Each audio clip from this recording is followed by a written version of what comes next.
Apa yang dibicarakan Serat Centini tentang ilmu hakikat? Jadi gini, Serat Centini bukan sekadar karya sastra. Ia adalah samudra pengetahuan yang ditulis pada awal abad ke-19.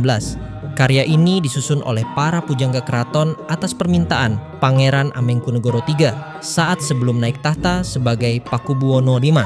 Centini memuat tentang filsafat, pengobatan, kuliner, erotika, hingga tasawuf. Di balik tembang-tembang dalam Serat Centini terkandung kisah pencarian asal-usul keluarga seorang tokoh bernama Amongraga yang menjelajah tanah Jawa. Namun lebih dari itu, ia tengah menempuh jalan pulang menuju Sangkan Paraning Dumadi, yaitu asal dan tujuan rohani manusia.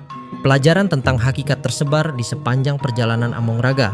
Ia bertemu para resi dan guru seperti Ki Tapageni dan Ki Ageng Pemanahan yang membimbingnya dalam hal syariat, menapaki tarekat hingga mengenal makrifat, lalu larut dalam hakikat kesadaran bahwa yang sejati hanyalah Tuhan.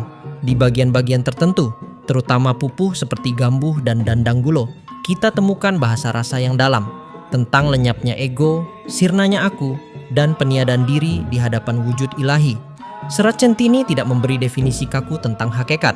Ia mengajarkan lewat laku, lewat cerita, lewat rasa. Karena hakikat dalam pandangan Jawa hanya bisa disentuh oleh mereka yang telah selesai dengan dirinya. Terima kasih. Jangan lupa follow untuk menyimak satu konten Jawa Islam tiap hari.